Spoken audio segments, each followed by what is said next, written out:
Hi guys, I will explain the tire sleep part 1 on its types and the definitions from rigid circle to slip and effective radius. Here I have a quiz for you. What is the right explanation for linear speed, velocity of the wheel center, circumferential speed of tire, wheel angular velocity multiplied by slip circle radius? Wheel speed considering braking or traction. Let's review the wheel radius. There are three kinds of radii in the wheel and tire. During the free rolling, tire starts to deform the moment it enters the road surface here, and the radius starts to decrease to become the smallest loaded radius, RL, vertically below the center of the wheel, and recovers to the largest unloaded radius, RU, when it reaches the load surface. In fact, the radius corresponding to the travel distance is RE between the loaded radius RL and the unloaded radius RU, and it was explained in the last video E11 that this is called an effective radius. Let's define slip point, slip circle, and the slip radius. The effective radius may vary depending on driving conditions. The endpoint of vertically downward effective radius is called the slip point, and it is assumed that this point belongs to a rigid body strongly connected to the wheel rim and has no relative displacement with the center of the wheel. Therefore, the rotation of this point becomes perfect circle, which is called slip circle. And the radius of slip circle is called slip radius. Let's think about the relative velocity of a slip circle. When a rigid circle rotates on the road surface without a slip and travels at a constant speed v, the speed relative to the road surface is v at the center of the wheel. The relative speed at the top of the rigid circle is twice the wheel center speed, v, and the relative speed at the slip point with the road surface is equals 0. At this time, the slip point becomes the instant center of the motion of the rigid circle. The reason for this will be explained. Let's consider a circular motion of a rotating circle with a fixed center O and a slip radius RE starting from the point A and rotating with the angular velocity omega r. Since the angle theta during time t is omega rt as in the equation 1, when a circle with a fixed center rotates, calculating the coordinate values for each axis, the x-axis coordinate value is Re sine omega rt as shown in the equation 2. And the y-axis coordinate value is Re cosine omega rt as shown in the expression 3. This time, let's calculate the velocity of a rolling circle in which the center C is not fixed and rolls on a plane with the point A as a starting point. The horizontal movement distance of the circle center rotating at angular velocity omega r during time delta t is Re omega rt. Therefore, equation 4 can be obtained. The x component of point B can be obtained by adding the previously obtained x component of the circle rotation with the fixed center to the horizontal movement distance d. Therefore, it can be expressed as in the equation 5. In addition, y component can be obtained as in the equation 6 by adding the y component of circular rotation with the fixed center to the slip radius Re. Then, by differentiating equation 5 and 6 with respect to time, the velocity for each axis of the point can be calculated as in the equations 7 and equation 8. We can calculate the velocity vector of any point on the slip circle using the velocity vector of each axis. For any point B that exists on the slip circle, if you draw a right triangle comprising the x-axis velocity component of equation 7 and the y-axis velocity component of equation 8, the interior angle of the triangle can be obtained using the double angle identity of the unit circle. We know that this angle is theta over 2. Also, from this relationship, the magnitude of the velocity at the point B can be obtained. As you can see here, the interior angle of the triangle with the velocity vector is theta over 2, and the angle formed by the y-axis and the segment BC is also theta over 2. Consequently, the velocity vector at the point B is perpendicular to the segment BC. Since the point B is an arbitrary point on the slip circle, the velocities of all points on the slip circle occur at the right angles to the line connecting point B and C. Therefore, it can be seen that point C is the instant center. Let's take a look at the double angle trigonometric identity of the unit circle cited above. Since it is an unit circle, the radius is 1. The center of the unit circle is O. And if you grab an arbitrary point Q on the circumference and draw the straight line vertically, from the point Q it becomes a point P. The line segment OQ is 1 because it is the radius of the unit circle. So the length of the line segment OP is cosine theta, and the length of the line segment PQ is sine theta.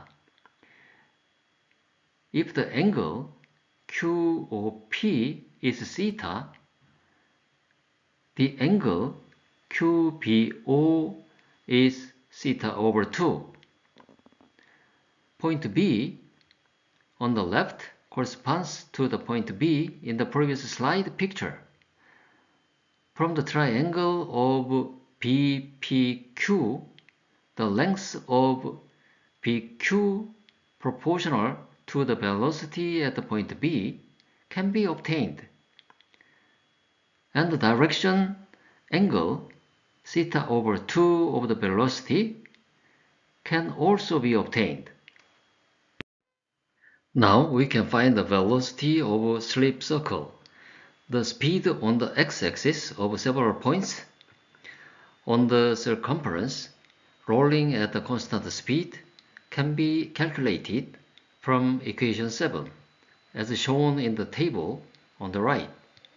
As predicted, the point A is twice the speed of center of circle, and the point G has zero relative speed with the road surface. Let's look at the two velocities that are important in defining slip: travel velocity Vx and linear velocity Vr.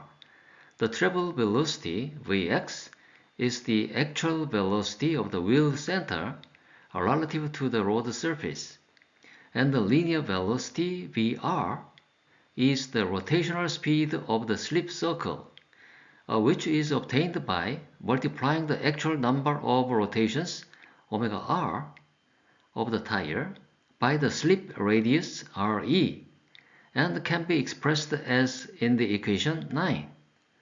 The linear velocity Vr is not the actual velocity at which the wheel moves horizontally, but the circumferential speed of the slip circle. During the braking, Vx is larger than Vr.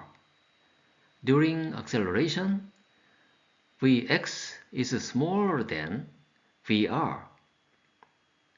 And during free rolling, the two speeds are equal.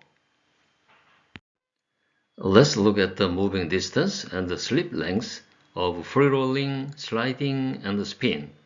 Assuming that the tire with an effective radius of Re rotates in free rolling for a half a turn during a time delta t, the wheel center movement distance dx equals phi Re, and the rotational length of the slip circle dr has the same value as phi Re. Therefore, slip length equals 0, since there is no difference between the two. When sliding occurs, the wheel center movement distance dx equals phi Re, and since the tire does not rotate in sliding, the rotation length dr of a slip circle equals 0. Therefore, the difference between the two is phi Re, and that becomes the slip length. When a spin occurs, the wheel rotates in place, so the wheel center movement distance dx equals 0. And in a spin, the tire rotates in place, so the rotation length dr of slip circle equals phi Re. Therefore, the difference between the two equals pi Re, and that becomes the slip length in a spin.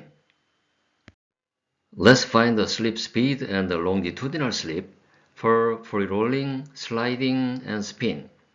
By dividing the previously obtained distance by time, the moving velocity of wheel center, and the circumferential speed of a slip circle in each case can be obtained.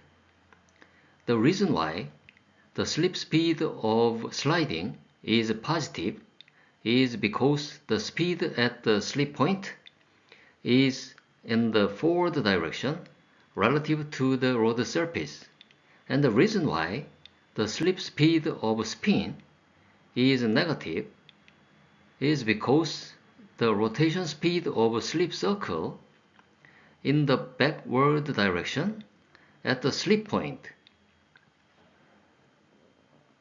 If these are substituted into the longitudinal slip equation, it can be seen that the vertical slip is 0 during free rolling, because Vr equals Vx, and the linear speed Vr is 0 for sliding during extreme braking, so the slip equals -1, and the actual moving speed of a wheel center Vx is 0 during extreme traction, so the slip becomes infinite because wheel center speed equals 0.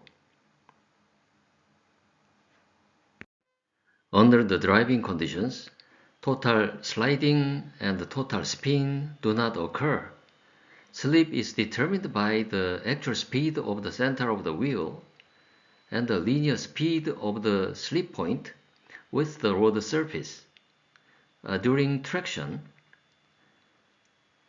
the ground reaction force acts in the direction of pushing the tire forward, so the position of the center of the wheel relatively moves backwards, as shown in the figure. So the slip point with the road surface is ahead of wheel axis, and the center of the wheel moves backward compared to the slip point with the road surface, resulting in slip. The speed Vsx has a negative value. During braking, the ground reaction force acts in the direction of pushing the tire backwards. So the position of the wheel center relatively moves forward as shown in this figure. So the wheel axis moves ahead of the slip point with the road surface. And the slip occurs because the wheel center moves forward compared to the slip point with the road surface. The speed Vsx has a positive value. Therefore, practical slip can be expressed as a function of slip velocity and the velocity of wheel center. Now let's look at the slip radius. As described above, slip occurs during braking and traction when the forces act on the tire contact patch. When slip occurs, relative speed to the road surface at the slip point has a value other than 0, unlike the free rolling state discussed in the previous section. Accordingly, the position where the slip velocity becomes 0 is changed, and the new slip point here and the new slip radius here and the new slip circle here are created as illustrated in the figure. During braking, because the slip speed is positive, the slip point moves away from the center of the wheel and the slip radius increases accordingly. On the other hand, since the slip speed is negative during traction, the slip point is closer to the center of the wheel and the slip radius is shortened accordingly. Let's look at the relative velocity with slip. The figure here shows the relative velocity with respect to the road surface for each position of a slip circle during braking and traction. During braking, slip radius increases compared to the free rolling, so the relative speed of the wheel center on the road surface is V plus Vsx, and the maximum relative speed of a slip circle in the braking slip is 2 times V plus Vsx. During traction, the slip radius is smaller compared to the free rolling. So the relative speed of the center of the wheel is V minus Vsx, and the maximum relative speed of a slip circle in the traction slip is 2 times V minus Vsx. This time, let's look at the trajectory of the slip point during the free rolling. In the free rolling, the slip circle rotates without generating slip with the road surface. The instant center is the point where the slip circle contacts the road surface, which is the slip point, and as shown in the figure, the velocity of all points on the circle occurs perpendicular to the straight line connecting the instant center. The lines in the figure show how the trajectories of the points on the circumference appear as the circle rolls from left to the right. When a brake slip occurs, the distance corresponding to the slip is additionally increased compared to the free rolling. Accordingly, it is impossible to reach the point PB, including the distance added due to the brake slip, with the same slip radius and the rotation speed as in the pre-rolling. How can we get to the point PB? If the radius gets larger, the point PB can be reached with the same number of rotations as pre-rolling. The radius does not increase to reach the point PB, but when brake slip occurs, all the points on the circle slip horizontally along the x-axis, and the actual traveling distance increases by itself, so the radius naturally increases. If you look at the intersection of the line perpendicular to the arrow of the slip circle, you can see that it was on the road surface during free rolling, but now moved away from the center of the slip circle during braking. Since the instant center must exist on the line perpendicular to these arrows, the intersection point described is the instant center, and the relative speed with respect to the road surface at the instant center is 0. Now let's think about the instant center of brake sliding. When the braking force exceeds the tire friction limit, braking sliding occurs. At this time, the wheel and tire move forward without the rotation, and as shown in this figure, all the points inside the slip circle move forward horizontally with respect to the ground. In other words, every point in the wheel and tire move parallel to the road surface. Therefore, if straight lines perpendicular to their speeds are drawn at all the points in the slip circle, they are parallel each other and therefore do not intersect each other. As a result, the distance to the instant center has an infinite value. Let's draw the velocity vector in braking. The velocity vector of an arbitrary point inside the slip circle can be expressed using the free rolling velocity Vpg and the slip velocity Vsx. I will take a point P in the figure as an example and explain the velocity vector. Since the instant center during free rolling is at point G, the velocity vector during free rolling is Vpg, which is perpendicular to the line PG. Since the slip velocity Vsx that occurs during the braking is perpendicular to the road surface, as shown in this figure, adding these two together can represent the velocity vector Vp during braking. Now let's think about the moving distance with traction slip.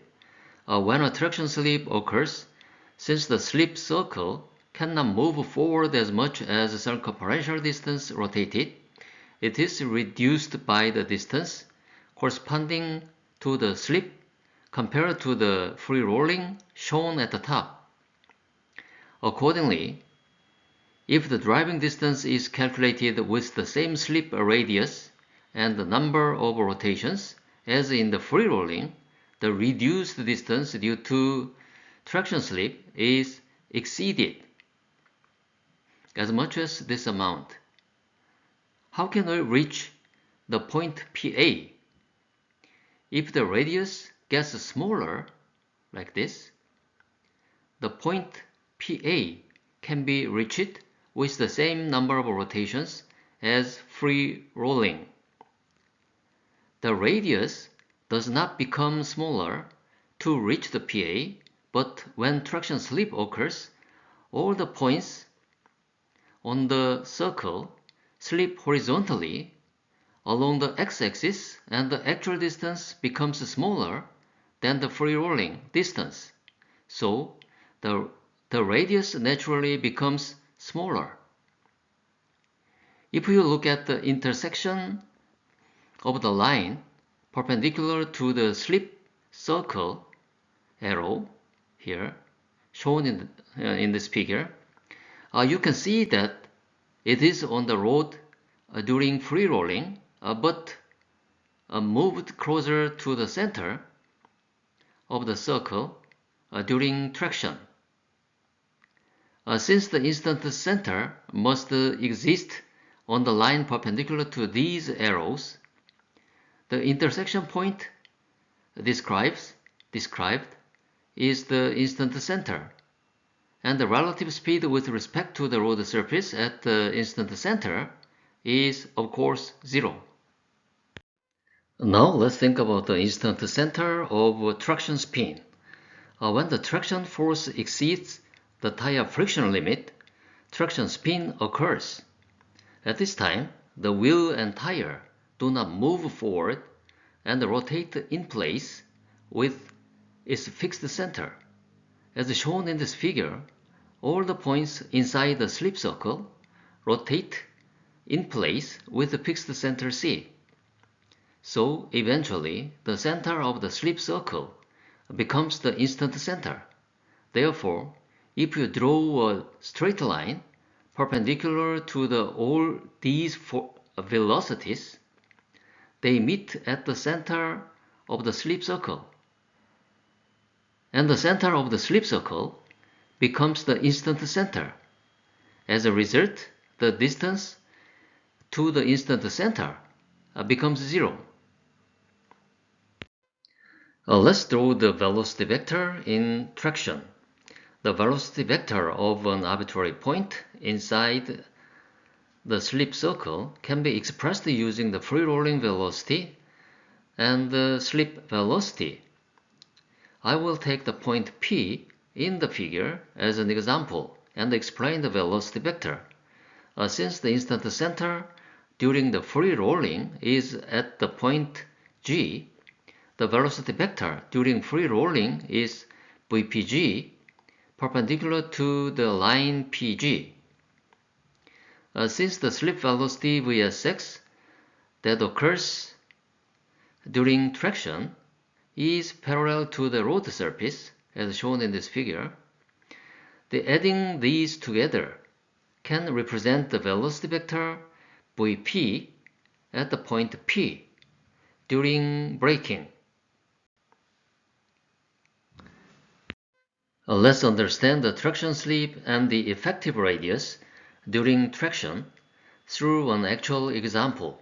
Let's assume that traction longitudinal slip occurs and the slip circle rotates twice and advances by 2 pi rlf to the point P. If 2 rotations were made, the circumference length corresponding to this is 4 pi rlf.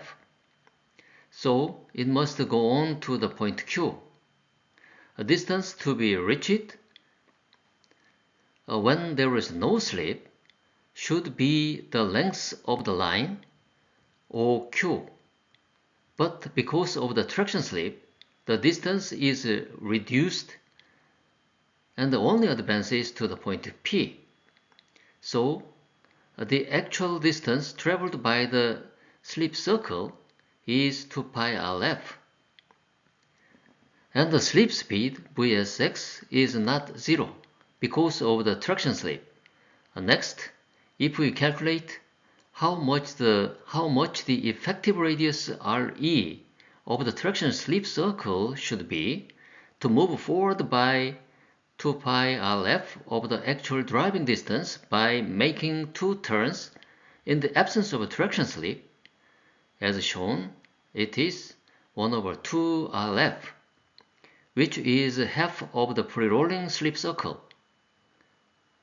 Since there is no traction slip, Vsx is 0 in this slip circle.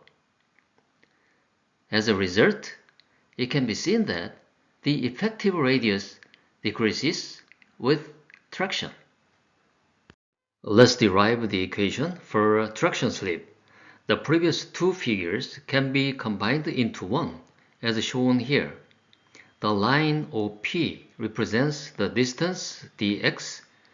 The wheel center actually moves during traction. And the line OQ is the calculated travel distance dr, corresponding to wheel rotation. We can obtain the slip distance dsx during traction by subtracting dx from dr. During traction, the slip distance dsx has a positive value because it occurs forward with respect to the center of the wheel. When each distance is differentiated by time, the wheel center velocity Vx can be calculated by equation 19. And the linear slip circle velocity Vr can be calculated by equation 20. And the traction slip velocity Vsx can be calculated from these two as equation 21. During traction, the wheel center speed occurs backward relative to the road surface. Therefore, Vsx has negative value in traction. In the next step, let's calculate the traction slip by the effective radius during traction. The practical longitudinal slip is the ratio of the slip speed to the moving speed of the wheel center. So, it can be described as shown in the equation 22. Equation 23 is obtained by substituting Rf omega f of equation 20 and Re omega f of equation 19 into equation 22, where Vr is not the actual movement speed, but the circumferential rotation speed of the slip circle during free rolling, and Vx is the moving speed of the slip circle center.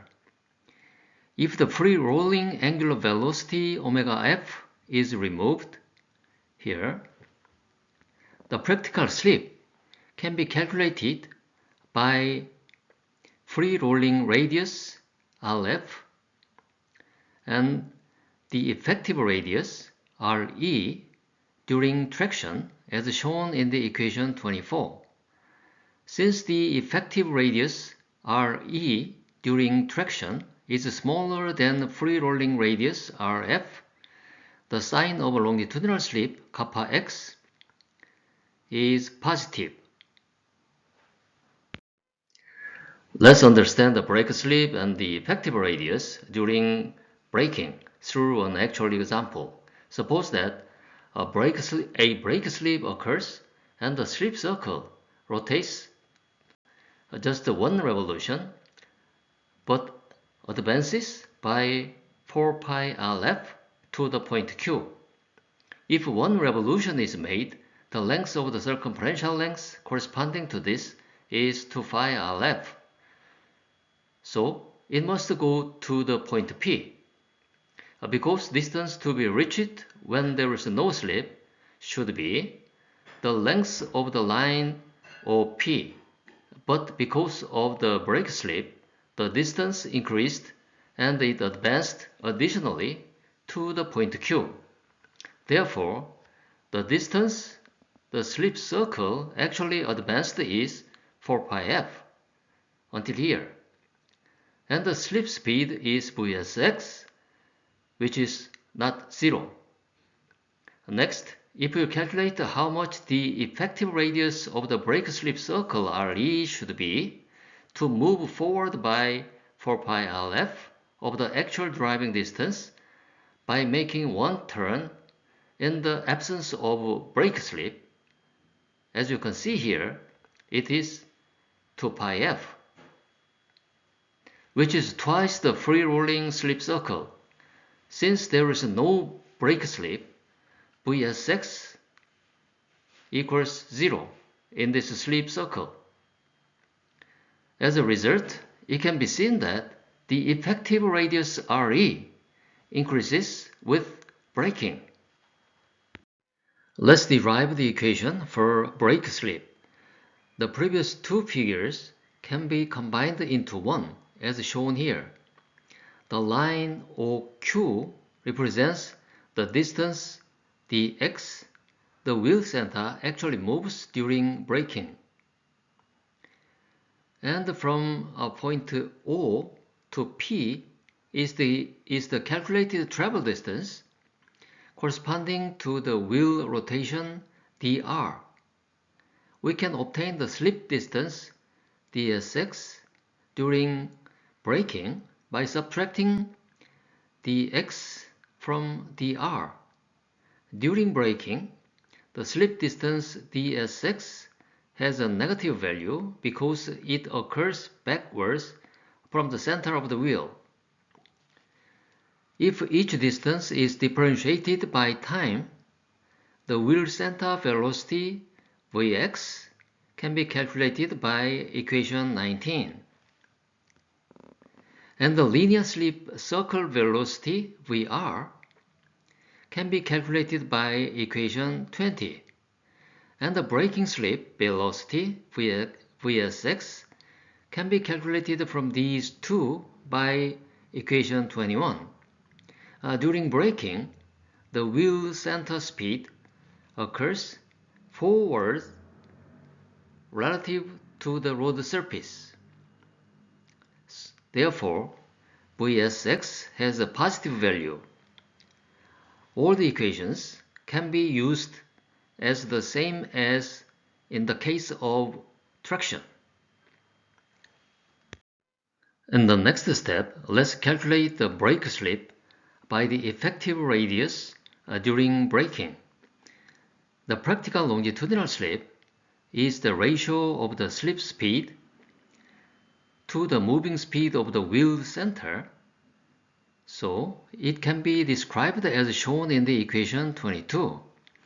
Equation 23 is obtained by substituting Rf omega f of the equation 20 and Re omega f of equation 19 into the equation 22, where Vr is not the actual movement speed, but the circumferential rotation speed of the slip circle during free rolling. And Vx is the moving speed of the slip circle center. If the free rolling angular velocity omega f is removed in the equation 23, the practical slip can be calculated with the free rolling radius Rf and the effective radius Re during traction as shown in the equation 24. Since the effective radius Re during braking is larger than the free-rolling radius Rf, the sign of longitudinal slip kappa x in the equation 24 is negative. Assuming that the slip radius does not change during braking or traction, by only the angular velocity changes, the practical vertical slip can be defined by angular velocity. In this figure, Vx is actual velocity of wheel center, omega f is calculated angular velocity of free rolling, and Vr is linear speed due to wheel revolution, omega r is actual angular velocity of the wheel. In this case, Let's calculate the velocity of the slip circle by the angular velocities. In this figure, VR in the equation 25 represents the forward speed that should occur without a longitudinal slip due to the rotation of the slip circle, and Vx in the equation 26 represents the actual speed of the center of the wheel measured with longitudinal slip. From these two speeds, the slip speed Vsx of equation 21 can be calculated. Here, the linear velocity Vr is the value obtained by multiplying the slip radius Rf by the linear angular velocity omega r, so it can be expressed as in the equation 27. Let's derive the practical slip equation using angular velocity. The practical slip is the ratio of the slip speed to the moving speed of the wheel center, so it can be described as shown in the equation 22.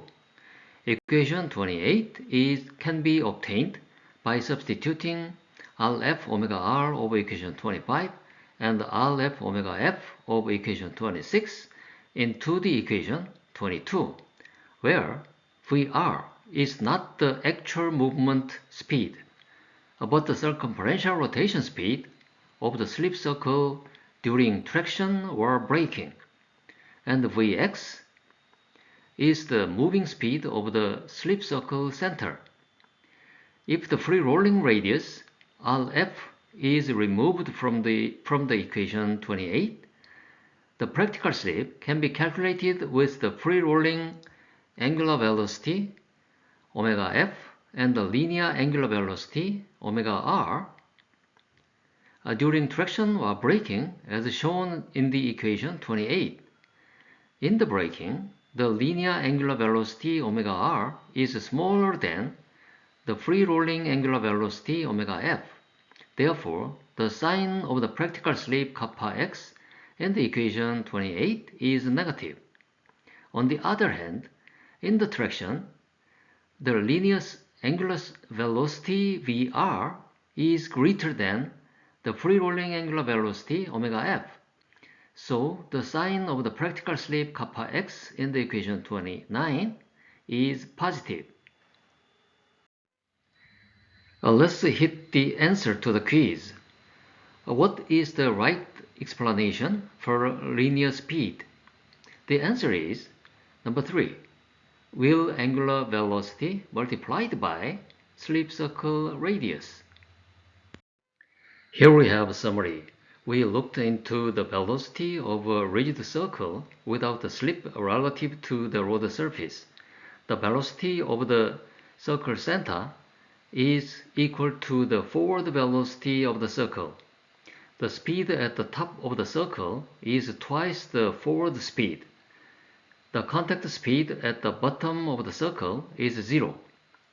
Related to the instant center, as the traction force increases, the instant center moves toward the center of the slip circle. As the braking force increases, the instant center moves away from the center of the slip circle. Effective radius decreases when traction, increases when braking. Spin is a phenomenon in which the wheel spins in place due to excessive traction force. The longitudinal slip value becomes plus infinity.